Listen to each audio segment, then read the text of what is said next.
अद्भुत आर्किटेक्चर का नमूना, तकनीक का इस्तेमाल और स्पष्ट तौर पर एक झलक आपको अयोध्या एयरपोर्ट पर उतरते ही जितने भी यात्री हैं, तीर्थयात्री हैं, उनको भगवान राम की इस नगरी की अद्भुत झलक दिखाई देगी। समर्पित हो चुका है ये पहला फेज महर्षि वाल्मीकि इंटरनेशनल एयरपोर्ट अयोध्या से सीधे तौर पर पूरी दुनिया को जोड़ता हुआ। आज से यह शुरुआत अयोध्या के इतिहास में आज का दिन एक बड़ा मील का पत्थर, जब अयोध्या जुड़ चुकी है इंटरनेशनल एयरपोर्ट के जरिए समूची दुनिया से। आज तो केवल शुरुआत है, पहले फेज की शुरुआत है। अश्विनी मिश्र हमारे साथ जुड़ चुके हैं। अश्विनी, अब ये जो नई शुरुआत है विकास यात्रा की, जिसका पहला फेज, पहला चरण आज राष्ट्र को समर्पित किया गया, ये सिर्फ शुरुआत है। इसका विस्तार अनंत है और शायद एक नई विकास यात्रा पर भारत को, भारत की आध्यात्मिक चेतना को ये पूरी दुनिया तक लेकर के जाएगा। निश्चित तौर से अजय, हम यहाँ जरूर कहेंगे कि गोस्वामी तुलसीदास जी ने कहा था कि चलत विमान कोलाहल होए। ये केवल लोगों की संकल्पना में, लोगों की कल्पना में था, वो कल्पना साकार होने की स्थिति है। अब श्री राष्ट्रीय हवाई अड्डे के द्वारा हम जोड़ है, यहाँ विमान यहाँ से आवागमन करेंगे अंतर्राष्ट्रीय स्तर के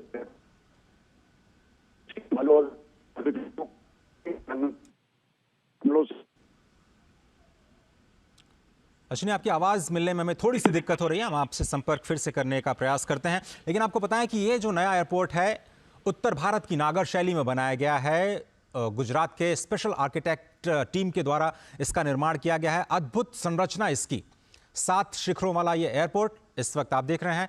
नई तस्वीरें आपकी स्क्रीन पर, किस तरह से इसके विस्तार की योजना को अंजाम दिया गया। पहला फेज, दूसरा फेज कैसे 10 गुना बड़ा होगा, इसकी तैयारियां पूरी की जा चुकी हैं। नागरिक उड्डयन मंत्री इस वक्त प्रधानमंत्री को अवलोकन कराते हुए महर्षि वाल्मीकि अंतर्राष्ट्रीय हवाई अड्डे का एक नई शुरुआत अयोध्या के विकास यात्रा की आज दुनिया से जुड़ चुका है। इंटरनेशनल एयरपोर्ट के जरिए इंटरनेशनल एयरपोर्ट बनना इतने कम समय में, केवल 20 महीने में, अभी तक का एक record airport authority of India के लिए। लेकिन यह सिर्फ एक एयरपोर्ट नहीं है, भारत की सांस्कृतिक चेतना का केंद्र बिंदु भी है। अगर ऐसा कहा जाए तो गलत नहीं होगा। पंचतत्व की पूरी अवधारणा इस पूरे टर्मिनल पर आपको दिखाई देती है। अगर शैली की बात करें तो उत्तर भारत की अद्भुत नागर शैली में मंदिर की संरचना में इस एयरपोर्ट का निर्माण किया गया है। एयरपोर्ट के सामने ही पहुंचते ही आपको विशाल तीर धनुष का एक म्यूरल दिखाई देगा, जो पराक्रम का प्रतीक, कर्म का प्रतीक। रघुवंश की परंपरा में, सूर्यवंश की परंपरा में सभी लोग पराक्रमी रहे, सभी लोग कर्म पे विश्वास करते रहे। त्याग और तपस्या जिनके जीवन का हिस्सा था, धनुष बाण उसी पराक्रम का प्रतीक, और उसको एक म्यूरल के रूप में महर्षि वाल्मीकि इंटरनेशनल हवाई अड्डे के ठीक सामने आप सभी के स्वागत के लिए ये म्यूरल। और नागर शैली में जो पंचतत्व की दैविक पट्टिका है, खंडिका पट्टिका है, द्वारपाल पट्टिका है, कमल दल पट्टिका है, ये पट्टिकाएं आपको भारत के अतीत में ले जाती हुई दिखाई देंगी। अश्विनी हमारे साथ जुड़े हुए हैं। अश्विनी, हम बात कर रहे थे कि ये सिर्फ अवसंरचना नहीं है, बुनियादी ढांचा नहीं है, ये विकास और विरासत को एक साथ साधने की नई कोशिश है। तौर से अजय, अगर देखें तो मैं कह रहा था कि गोस्वामी तुलसीदास जी ने रामचरितमानस में लिखा था कि जब पुष्पक विमान से भगवान श्री राम अयोध्या की तरफ प्रस्थान किए और कहा गया कि चलत विमान कोलाहल होई, वो कल्पना आज फलीभूत हुई है, साकार हुई है। विमानतल का अंतर्राष्ट्रीय हवाई अड्डे का लोकार्पण किया गया है प्रधानमंत्री नरेंद्र मोदी के करकमलों से। अयोध्या धाम आज अंतर्राष्ट्रीय मानचित्र पर, विमानन के मानचित्र पर अंकित हो चुका है, जो कि अयोध्या की गरिमा में एक कहीं ना कहीं अयोध्या के किरीट में एक मणिक समान है, एक मुकुट में कहीं ना कहीं एक रत्न के समान है। और ये अंतर्राष्ट्रीय स्तर के पर्यटकों को, देश भर के श्रद्धालुओं को, सनातन धर्मावलंबियों को एक सुगम आवागमन का साधन तो होगा ही। लेकिन हम एक बात जरूर कहेंगे, कहीं ना कहीं अंग्रेजों के जमाने में छोटी सी हवाई पट्टी बनाई गई थी जो कि निष्प्रयोज्य हो गई थी, और जहां पर गाय भैंस चरने के अलावा केवल बच्चे खेला कूदा करते थे, गुल्ली डंडा खेलते थे, या फिर कुछ सिरफिरे लोग मोटरसाइकिल से रेस किया करते थे। वो दौर गया, और यहीं जहां पर यह हवाई अड्डा है, यहीं से बगल बीकापुर में एक गांव में एक स्थान माना जाता है पौराणिक मान्यताओं के अनुसार कि पुष्पक विमान वहीं पर उतरा था। यानी कि जो हमारे त्रेता युग के बाद आज कलयुग में वह दिन आया है जब यहाँ पर विमान के आवागमन की सुविधा सभी लोगों को नागरिक उड्डयन के लिहाज से अगर देखें तो यहाँ पर लोगों को हासिल हो रही है। आमजन सुलभ तरीके से यहाँ से जुड़ सकेंगे और ये केवल एक हवाई अड्डा ही नहीं है। अगर देखें अजय तो पूरे पूर्वांचल के लिए और साथ ही साथ गोरखपुर में हवाई अड्डा है, लेकिन समूचे पूर्वांचल से अगर देखें तो बहुत बड़ी संख्या में लोग यहाँ से विदेश जाते हैं और खासकर खाड़ी देशों में जाते हैं। एक बार कभी लखनऊ से जब शारजाह की फ्लाइट शुरू हुई थी, इस क्षेत्र के लोगों में ऐसा उत्साह मचा था कि बहुत बड़ा काम हुआ। लेकिन अब जब अंतर्राष्ट्रीय हवाई अड्डा अयोध्या में ही होगा, 100-150 किलोमीटर की परिधि में होगा, तो कितनी बड़ी संख्या में लोग देश विदेश जाकर अपने जीविकोपार्जन के लिए और साथ ही साथ अन्य चीजों से जुड़ने के लिए आ सकेंगे। अयोध्या धाम के गौरव की पुनर्स्थापना में ये मददगार तो है ही, ये कहीं ना कहीं एक किरीट में कहीं ना कहीं शोभायमान तो है ही, लेकिन ये रोजगार के लिहाज से, स्वरोजगार के लिहाज से, आवागमन के लिहाज से, पूर्वांचल के क्षेत्र के विकास के लिहाज से ये बेहद मील का पत्थर साबित होगा तब जबकि लोग यहाँ पर जा सकेंगे। और सबसे बड़ी बात जो आपने कही कि इसका नागर शैली में किया गया जो अद्भुत वास्तु विन्यास है वो ये बताता है कि किस तरीके से भगवान श्री राम से जुड़े प्रतीकों को लोग यहाँ पर पहुंचकर हृदयंगम कर सकेंगे, आत्मसात कर सकेंगे, देख सकेंगे, परिचित हो सकेंगे। बहुत सारे लोग जो कि कहानियों में, कथाओं में भगवान श्री राम के अलग अलग रूपों को देखते थे, दरों दीवार यहाँ की अगर अयोध्या का कण-कण भगवान श्री राम को अभिव्यंजित करेगा तो इस नए विमानतल श्री अंतर्राष्ट्रीय हवाई अड्डे, वाल्मीकि अंतर्राष्ट्रीय हवाई अड्डे का विमानतल भगवान श्री राम से जुड़े हुए कथानकों के एक एक प्रसंगों को कहीं ना कहीं चित्रित करेगा।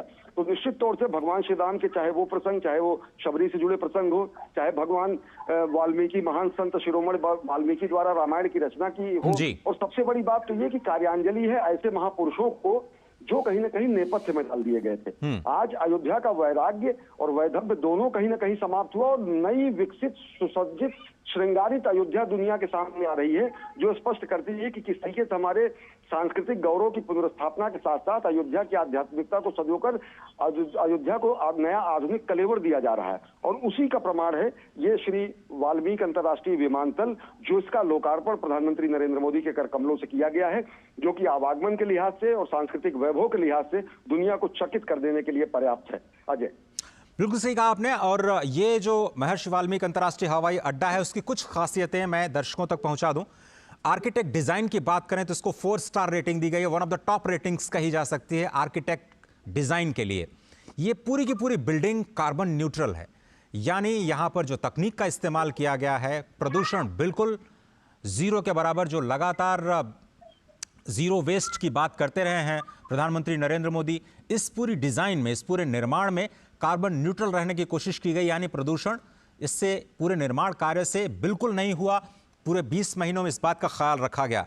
जीआरसी जो कि ग्लास फाइबर रेनफोर्स कंक्रीट होता है, जो पत्थरों को रिप्लेस करता है, अगर आप पत्थरों को काट करके निर्माण करते हैं तो उसमें प्रदूषण की संभावना बहुत ज्यादा होती है। और आप जानते हैं दिल्ली जैसे महानगरों में निर्माण कार्य पर रोक इसलिए लगी क्योंकि जो पीएम जो इंडेक्स है पीएमआई को बहुत ज्यादा बढ़ जाता है निर्माण कार्यों से। लेकिन ये जो नई तकनीक है जिसको आप कहते हैं GRC glass fibre reinforce concrete, इसका इस्तेमाल करके आपको लुक तो पत्थरों का दिया गया लेकिन इसको बिल्कुल प्रदूषण मुक्त रखा गया। इसको साथ ही साथ पूरी बिल्डिंग को ग्रीन बिल्डिंग के तौर पर विकसित किया गया है। और फर्स्ट फेज जिस तरह से हम कह रहे हैं कि सेकंड फेज में इसको 10 गुना बढ़ाया जाएगा। कुछ तस्वीरें आप देख रहे हैं जिसका जिक्र अश्विनी जी ने भी किया कि संपूर्ण रामायण को यहां पर म्यूरल्स के जरिए दिखाने की जो कोशिश है, इसके साथ साथ मधुबनी पेंटिंग के जरिए ये जो सारी की सारी सांस्कृतिक विरासत है हमारी, पूरी दुनिया तक लोगों को पहुंचाने की, और एक नए कलेवर में जो ये बन करके तैयार हुआ है जिसमें राम दरबार 3 फ्लोर पर बनाया गया है। मधुबनी पेंटिंग्स के जरिए राम विवाह की तस्वीरें पूरी दुनिया तक पहुंचाई जाएंगी। अश्विनी, 7 शिखरों पर ये पूरा का पूरा 7 स्तंभों पर ये पूरा जो विमानपत्तन बनाया गया है अंतर्राष्ट्रीय हवाई अड्डा, जो रामचरितमानस के 7 कांडों की ओर इशारा करते हैं जिसका जिक्र आपने किया था। निश्चित तौर से, और अगर देखें तो एक धनुष के आकार की प्रतिकृति जो कि हमारे पुरुषार्थ का प्रतीक है, जो कि बताती है परित्राणाय साधुनाम विनाशाय च दुष्कृताम, या फिर जिसी को कहा जाता है कि परहित सरस धर्म नहीं भाई, पर पीड़ा सम नहीं अधिमाई, जो कि हमारे समत्व का, हमारे ममत्व का, हमारे संस्कृति का पूरे दुनिया को बोध कराती है। भारत भारतीयता के सनातन धर्म के अनेक प्रसंगों को, अनेक प्रतीकों को, रामायण से जुड़े अनेक ऐसे प्रसंगों को यहाँ पर चित्रित किया गया है जो कि हमारी राष्ट्रीय वैभव के साथ साथ हमारी सांस्कृतिक वैभव को भी दुनिया के सामने पहुंचेंगे। चाहे वो धनुष यज्ञ में भगवान श्री राम के पहुंचकर धनुष को तोड़ने की बात हो, चाहे वो स्वयं पुष्पक विमान से समूचे रामादल को लेकर अयोध्या आगमन की बात हो, चाहे वो शबरी के जूठे बेर खाकर उनके आश्रम में पहुंचने की बात हो, चाहे वो भगवान विश्वेश्वर का रामेश्वर में जाकर पूजन करने की बात हो। ऐसे अनेक प्रसंग हैं जो कि भारत भारतीयता के प्रतीकों के साथ साथ हमारी संस्कृति के वैभव को स्थापित करते हैं, हमारे मनीषियों की सोच को स्थापित करते हैं और साथ ही साथ हमारे मनीषियों के साथ साथ एक सामाजिक समरसता का बोध कराते हैं। अगर शबरी के प्रसंग को देखें, केवट के प्रसंग को देखें, जहां पर केवट जो है भगवान को नाव की उतराई के लिए तैयार नहीं होते और वो कहते हैं कि हम आपको नाव में नहीं बैठाएंगे, चाहे वो अहिल्या उद्धार की बात करें, चाहे वो शबरी के जूठे बेर खाने की बात करें, तो भगवान श्री राम का व्यक्तित्व तो कहीं ना कहीं समत्व, ममत्व और विश्व बंधुत्व के लिए ऐसा समर्पित व्यक्तित्व था जो कि पुरुषोत्तम के रूप में पूरी दुनिया में जाना गया। और निश्चित तौर से मैं बार बार ये कहूंगा कि त्रेता युग के बाद आज वो क्षण आया है जब यहाँ पर विमान के कोलाहल सुनाई पड़ेंगे। चकित नजरों से हम लोग हवाई जहाज आते जाते अजय देखा करते थे, मैं उसी क्षेत्र से हूँ। अगर हवाई जहाज ऊपर से चला जाता था तो पूर्वांचल के बच्चे खड़े होकर कोई काम न करके नजदीक से जब जगुआर की शॉर्टेज कहीं ना कहीं गोरखपुर से होती थी, गोरखपुर वायुसेना अड्डे से जगुआर की शॉर्टेज होती थी, तो लोग चकित होकर देखते थे कि अरे जहाज आ गया, जहाज आता है। गुम्मी जहाज जिसको कहते हैं, जो एक सफेद रेखा छोड़ती हुई चली जाती थी, उसको हम लोग बचपन में निहारा करते थे तब तक जब तक वो ओझल नहीं हो सकती थी। तो आप सोच सकते हैं कि अगर हम अपनी आंखों से विमान को वहां पर उतरते हुए आते जाते हुए देखेंगे तो उस समूचे क्षेत्र के लिए कितना ज्यादा ये गौरव का बात होगा। गौरव के साथ साथ आर्थिक उन्नयन की बात होगा, नए अवसर खुलेंगे, नए संभावनाएं खुलेंगी, युवाओं में नया उत्साह भी आएगा। अश्विनी जी, अब तो ऐसा लग रहा है कि जब नया घाट के साथ में जो हवाई पट्टी, जो हेलीपैड बनाया गया है, वहां से तो आप आराम से हेलीकॉप्टर पे बैठ करके 3000 रुपए में संपूर्ण अयोध्या की परिक्रमा भी कर सकते हैं। मतलब अब वहां तक हम पहुंच गए हैं। एयरपोर्ट तो बना ही है, लेकिन एयरपोर्ट के साथ साथ जो हेली टूरिज्म है और लगातार वहां पे बुकिंग आपको मिलेगी नहीं, इतनी ज़्यादा ज़बरदस्त उत्साह है लोगों में। जो आप जिक्र कर रहे थे कि बचपन में उड़ते हुए जहाज़ों को देख करके जो कौतूहल हुआ करता था, आज आम जनता की पहुंच में ये सारी सुविधाएं आ रही हैं। ये विकसित होते भारत की एक नई पहचान है, नए भारत की नई पहचान है। लेकिन फिर से मैं आप सभी को ये बताना चाहता हूं कि ये नया अंतर्राष्ट्रीय हवाई अड्डा जो कि अयोध्या में बनाया गया है, और अब तो 6 और या फिर ज़्यादा हवाई अड्डे, अंतर्राष्ट्रीय हवाई अड्डे उत्तर प्रदेश में हो चुके हैं। गोरखपुर का जिक्र अश्विनी जी ने किया, साथ ही काशी में नया हवाई अड्डा, साथ में आप प्रयागराज पहुंचिए, वहां से 80 किलोमीटर दूर एक और हवाई अड्डा, वहां से 200 किलोमीटर दूर करीब अयोध्या में फिर से एक नया हवाई अड्डा, लखनऊ वहां से 150-200 किलोमीटर 5वां, और अब तो एशिया के सबसे बड़े